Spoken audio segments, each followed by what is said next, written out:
NASA just changed the rules of the Artemis mission. For decades, we've relied on rovers that crawl at a snail's pace. But now NASA is sending flying drones to the moon. But here's the problem. The moon has no atmosphere. So how do you fly a drone where there's no air?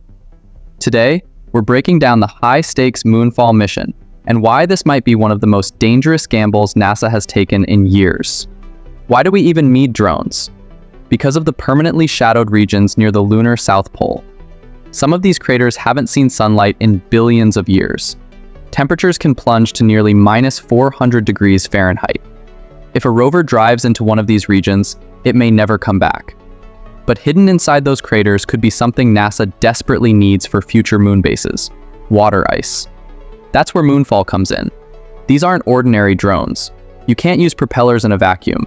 So Moonfall uses cold gas thrusters to hop and hover above the lunar surface. Imagine miniature spacecraft making controlled jumps across dangerous terrain. It sounds futuristic, but it also creates enormous engineering challenges.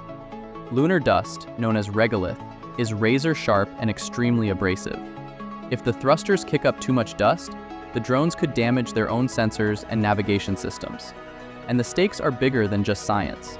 NASA is racing to establish a long-term presence on the moon, while China rapidly advances its own lunar exploration systems. If Moonfall fails to locate accessible ice deposits, future Artemis landing plans could become far more complicated.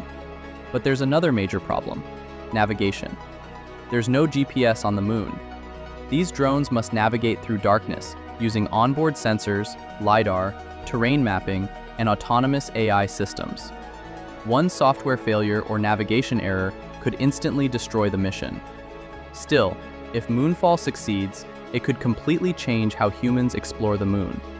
Instead of slowly crawling across dangerous terrain, future robotic systems could fly directly into places astronauts may never safely reach.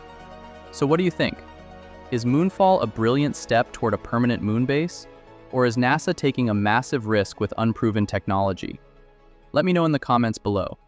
And if you enjoy deep dives into space technology, engineering, and the future of Artemis, make sure to subscribe.